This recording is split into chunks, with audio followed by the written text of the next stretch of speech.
So we are finally here. The LaMelo Ball trade rumors are about to heat up. There was a report by Kelly Eco of Yahoo Sports suggesting that LaMelo Ball is frustrated with the current situation and would be open to a trade. Now, LaMelo Ball tweeted a clown emoji, pretty much refuting that report. That's what we take from that clown emoji. But my opinion on that is it doesn't really matter whether the report is true. Now, I didn't read through the whole article. I just seen the headlines and the tweets or whatever, right? I didn't read through it all. But what I mean by it doesn't matter is it doesn't matter if LaMelo Ball feels that way. That's the sentiment, whether it's coming from LaMelo, his camp, his agent, whether it's actually coming from the Hornets organization, maybe trying to push him out the door, whether it's coming from the media, whatever it is, that sentiment is in the air. The sentiment that LaMelo Ball's time in Charlotte is coming to an end soon or should come to an end soon. I believe we are here.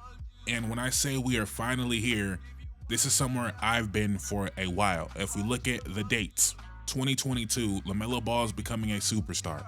I posted that video. Now unlisted, but I posted that video. June 5th, 2023, what LaMelo Ball and Steph Curry have in common. I posted that video. They're wrong about LaMelo. August 24th, 2024, somebody save LaMelo. April 4th, 2025, the new LaMelo is dangerous. November 8th, 2024, I've been on the bandwagon of LaMelo Ball is one of the more talented players in the NBA, but the idea of who LaMelo Ball is not how you're going to get the best version of LaMelo actually. That's my opinion. I'm not saying I know everything, but I feel pretty confident in this one because it's something I've been saying since 2022 and it's something I've been very consistent on. I think LaMelo Ball is one of the more deadly offensive weapons in the NBA, in particular off ball. Which is why I made the video what Steph Curry and LaMelo Ball have in common, which is why I made the video they're wrong about LaMelo Ball with Steph Curry in the thumbnail. I think the best version of LaMelo is going to be playing off of other great playmakers. Specifically in a movement type of role, he's deadly in that scenario, and in Charlotte, he's been in a situation where he needs to run a bunch of pick and rolls. He needs to be the primary ball handler and create everything, and I don't think that best suits his skill set, especially when you consider how he struggles in the mid-range, he struggles at the rim. If he's not in positions where advantages are created for him, he could be a very inefficient player. But if we start getting him on the move, playing with other players that draw attention, getting the defense leaning a different direction, LaMelo Ball, if he has an advantage, has the talent to really exploit that, but he doesn't have the strength or the speed or the burst or the vertical and all that to really create those advantages for himself. But playing off of other playmakers all of a sudden amplifies what he actually does well. The ball gets swung to LaMelo, he can make another great, amazing pass as a secondary playmaker. And when I'm saying create advantages for him, it's not like I'm saying you got to do everything for LaMelo. Just no, you have to guard LaMelo from 30 feet. He's 6'7" with an incredible handle. He doesn't need much, but I think he could be extremely efficient in a secondary off-ball scoring type of role, and the playmaking could still shine in that role. So far this year, LaMelo Ball has only played 8 games, and injuries remain a problem with LaMelo Ball, but he is 5th in the NBA in possessions per game as a pick-and-roll ball handler.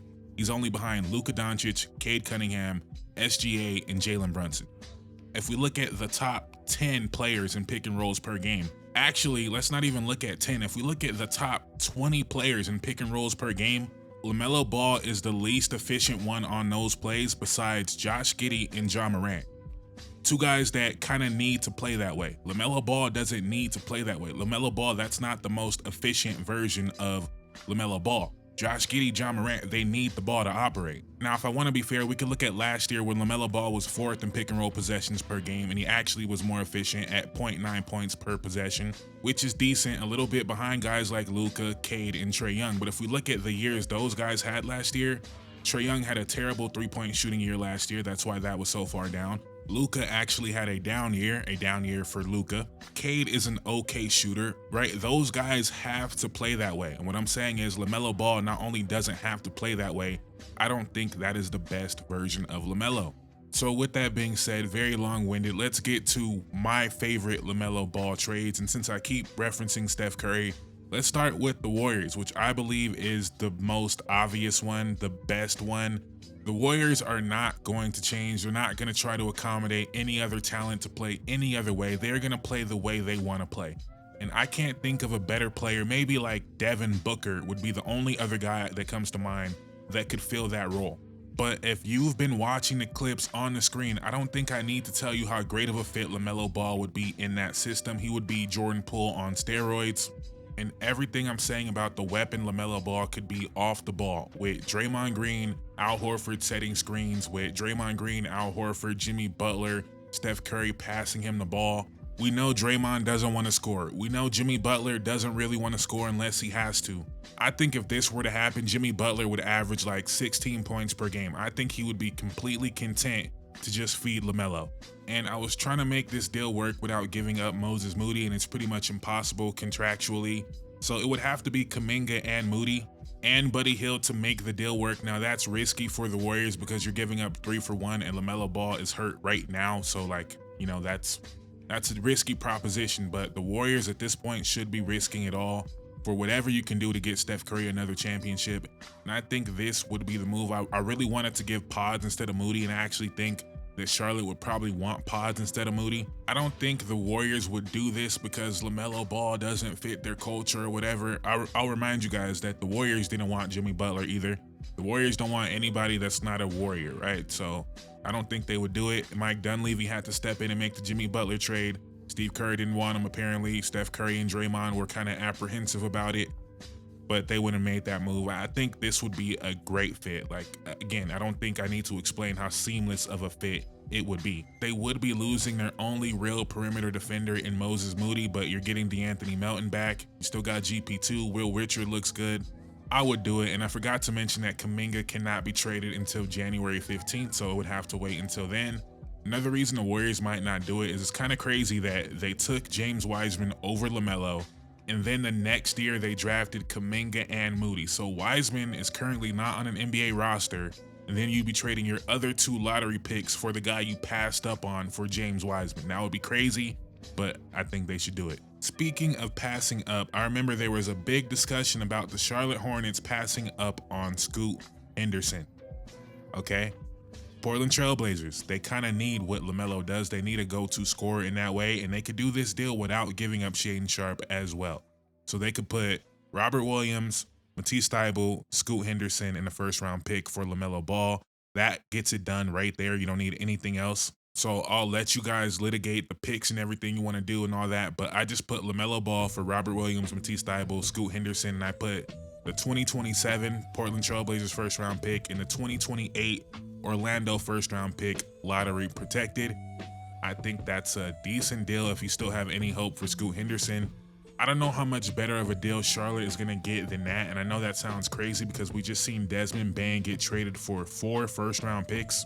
But the idea of LaMelo on that team with their defense and Denny and Toumani Camara and Drew Holiday and Donovan Clingan, and you still get to keep Shaedon Sharpe and see whatever his upside is going to be. Or thinking 2 steps ahead when I made my AD video a couple weeks ago, you trade for LaMelo, then trade Shaedon Sharpe for AD this summer. Crazy, right? Crazy. Let me fantasize for a second. I don't think that's going to happen, but trading Shaedon Sharpe becomes more of a viable option if you don't believe he's going to be that guy in the future. Just throwing that out there. That's another positive of this deal, that you're not relying on the development of Shaedon Sharpe as much. Just throwing it out there. But those are really the only 2 trades that I would do tomorrow if the Charlotte Hornets called my phone. If the Hornets called my phone tomorrow and said, you can have LaMelo, just give me Kuminga and Moody in a first-round pick, maybe, I would do it. If the Hornets call my phone and say, you know what, just give me Scoot, give me Matisse Thybulle, Robert Williams in a first-round pick, maybe a second first-round pick, I would do that tomorrow. Anyone else, there's a dice roll, right? We're seeing a lot of Toronto Raptors, maybe. To me, I don't know. To me, Brandon Ingram kind of fills that role I think LaMelo needs to fill on a team.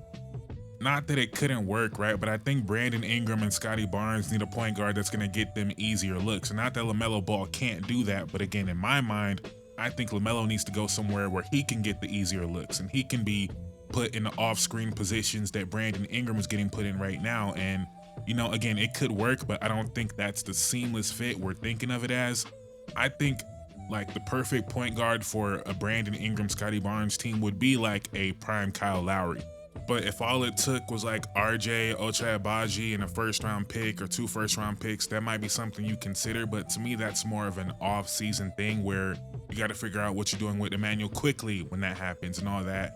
So to me, that's more of an off-season thing. The Raptors are rolling right now. I don't think we're gonna see that. Although Brandon Ingram, LaMelo Ball seem to have a good relationship. Obviously, BI played with Lonzo. They have, some history there, so it wouldn't surprise me. But I just don't. I think that's more of an off-season thing than a right now thing. Of course, Milwaukee, but they don't really have anything to give Charlotte. And then, like, the really bad teams, I don't think should be trading for LaMelo. I don't think you should be trading for LaMelo as the face of your team. I think you should be trading for LaMelo if you feel like you got a bunch of players that can amplify what he does well. And I think the Warriors with Draymond, with Steph Curry, with Jimmy Butler, with Al Horford, in this scenario, you're keeping pods as well. Just a ton of passing that would unlock LaMelo as an off-ball scorer. And then kind of a similar thing in Portland, not as much, but Denny as a playmaker a little bit. Got Drew Holiday, you got Tamani Kamara, gonna get out on a break. And I think LaMelo's life would be really easy in the role they have Shaedon Sharpe in right now. I think LaMelo would be clearly a better version of that off-ball scorer that they truly need. And I think it would be a seamless fit as well. But the bad teams like the Wizards, don't do it. The Nets, don't do it. The Clippers, don't trade for LaMelo thinking he's going to save the franchise. The Kings, don't trade for LaMelo thinking he's going to save you. I don't think that's the move. I think a team that has a ton of structure already and can fit LaMelo in and again amplify what he does well is where he needs to go. I think the Warriors should do it. I think they should really just bite the bullet. I didn't mention Minnesota, but I guess I should mention Minnesota. You could probably get it done with Naz Reid, Mike Conley for the money, Rob Dillingham as a young player, and a first-round pick, maybe 2 first-round picks. Does that get it done? I don't know. For some reason, though, I just don't like the idea of Ant and LaMelo in the backcourt together. I don't know why. That would be a lot of off-ball scoring. If they had a player like, I guess they got Julius Randle that could help set them up. That would be fine. But I don't love it for some reason. I think I don't love it because I view LaMelo as someone that needs to be in that Ant type of role, but obviously more playmaking than Ant. But the off-ball scoring, I just think LaMelo Ball as an off-ball weapon can truly be unlocked, and that's why I really want him to go to the Warriors. But let me know in the comments down below, do you think LaMelo is going to be traded? If he does get traded, where do you think he's going to be traded? I don't think the Warriors would do it, but Portland, very low-key, I think they might be the team to make the move. Let me know what you think in the comments down below. Please like, comment, subscribe. It will mean the world to me. Thank you guys so much for watching. I'm out. Peace.